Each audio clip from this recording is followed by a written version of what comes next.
Marco Arana también se pronuncia por medio de las redes sociales. PPK consumó su pacto infame, otorgó indulto y gracia presidencial a Alberto Fujimori, violando la legislación internacional. No le importó traicionar sus compromisos electorales y liberar a quien es considerado uno de los presidentes más corruptos del mundo. Ahí está. Marisa Glave está en comunicación con nosotros a esta hora. Hemos leído su tweet hace unos instantes. Marisa, muy buenas noches. Sus impresiones, por favor. Buenas noches, Valerie. Gracias por la llamada. Sus impresiones a esta hora. Bueno, sabemos que está completamente en contra, lo ha llamado farsa. Está convocando además una marcha para el día 11 de enero, ¿no? Esta es... primera noticia, ¿es reciente esta convocatoria? Mire, lo primero que yo tendría que decir es que la salida del día de hoy del señor Fujimori muestra que el señor no es un enfermo terminal, que como se había ya intuido y además con varias afirmaciones claras, el señor Kuczynski lo que hizo fue un pacto bajo la mesa de impunidad y ha hecho un canje político por conveniencia y no ha seguido un debido proceso en un indulto humanitario.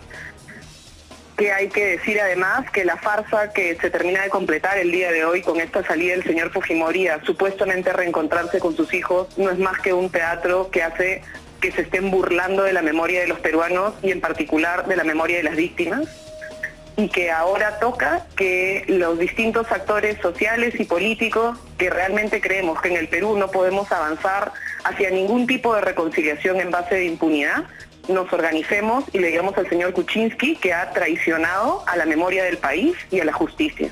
La convocatoria del 11 no es una convocatoria nuestra, es una convocatoria que entiendo han hecho la CGTP y los familiares de las víctimas. Ellos saldrán en movilización, lo anunciaron desde la movilización pasada y estaremos atentos a que ellos den las indicaciones de dónde son los puntos de concentración y apoyaremos en la medida de nuestras posibilidades, siempre pegándonos a las acciones que hacen los familiares de las víctimas. Congresista, ¿qué se podría lograr con una marcha como la del 11 de enero, la que se está convocando nuevamente? Porque de alguna forma hemos visto que han habido manifestaciones, 3 de ellas, y de alguna manera, es mi percepción, pero se han ido debilitando quizá, y también esta disconformidad de parte de la población de alguna forma se ha ido enmudeciendo. ¿Esto podría cambiar algo? ¿Qué es lo que se podría lograr con una marcha como esta? Pues yo creo a la inversa, Valerie. La primera manifestación fue, si no me equivoco, el 24 o el 25 de diciembre, en plena Navidad, sí, y que fueron unos cientos de personas que fueron a la Plaza San Martín.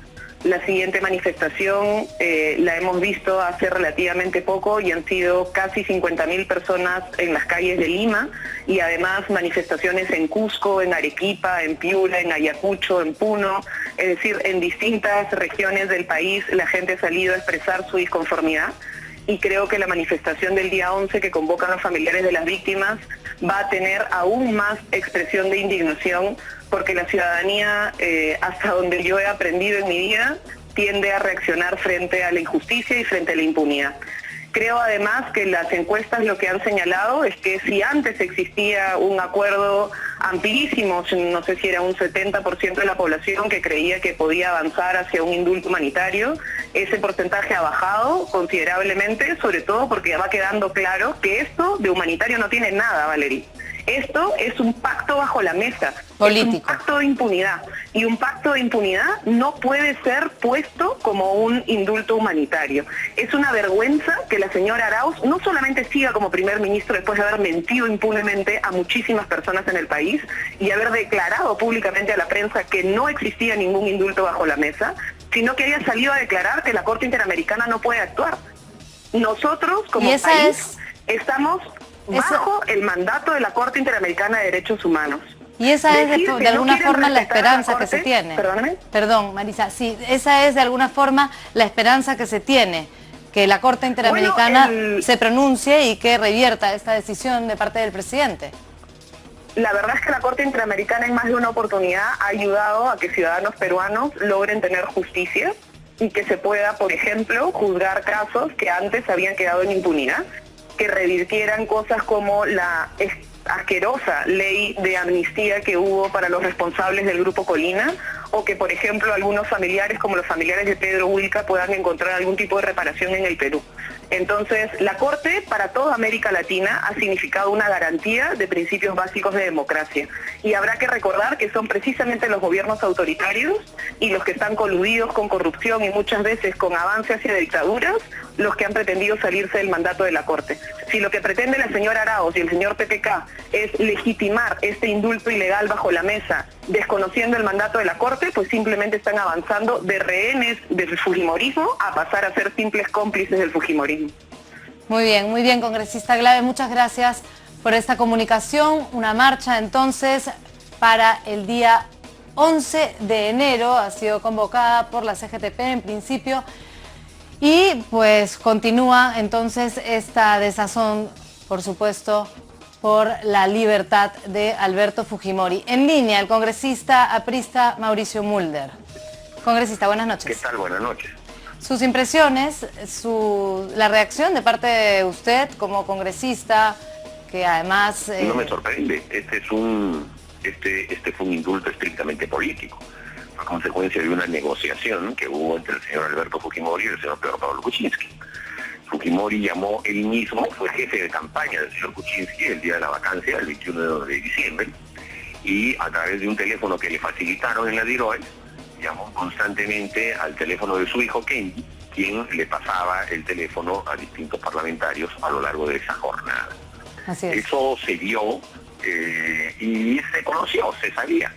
Ya a veces había cierta duda, ¿no?, que pudiera hacerse, pero se estaba haciendo.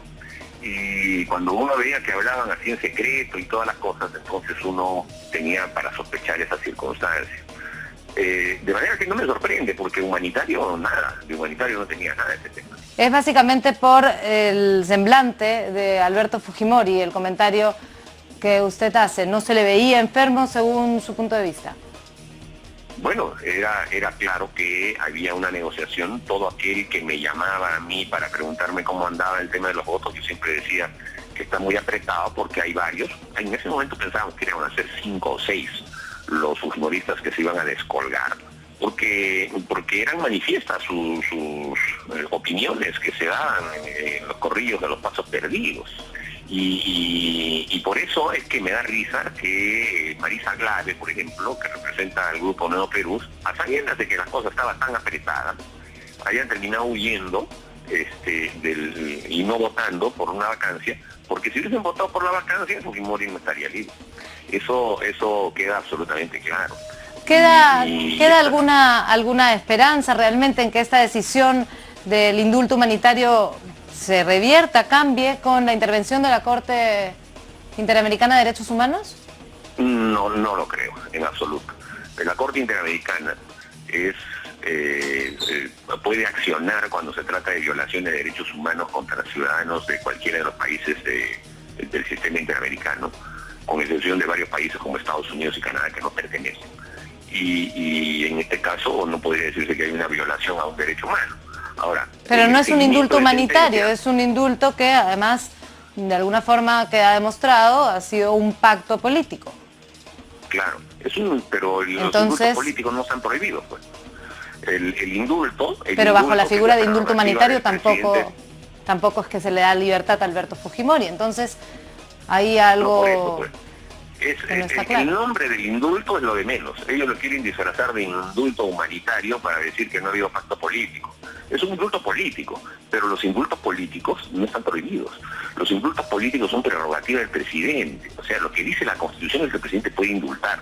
Puede indultar, para ponerlo en palabras de Domingo García Belaúnde, porque le da la gana.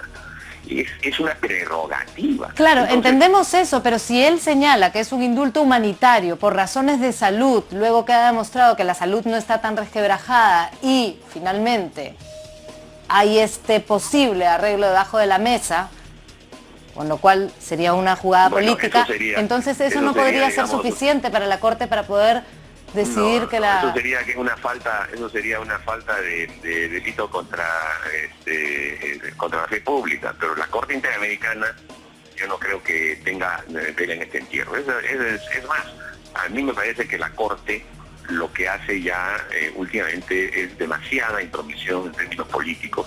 Por ejemplo, cuando un caso que está en trámite, como es el caso de la acusación contra los miembros del Tribunal Constitucional, quiere que no se haga. Y eso es un absurdo, porque la Corte solo puede intervenir cuando se agotan las instancias internas. No puede intervenir cuando todavía están en curso. Bien, muchas gracias entonces, congresista Mulder. A esta hora, esta es la fotografía que publican entonces nuevamente en las redes sociales y esta vez desde la cuenta de Keiko Fujimori. Muy contentos de darle la bienvenida a nuestro padre en esta nueva etapa de su vida. Los 4 hermanos rodean entonces a Alberto Fujimori en esta casa en La Molina.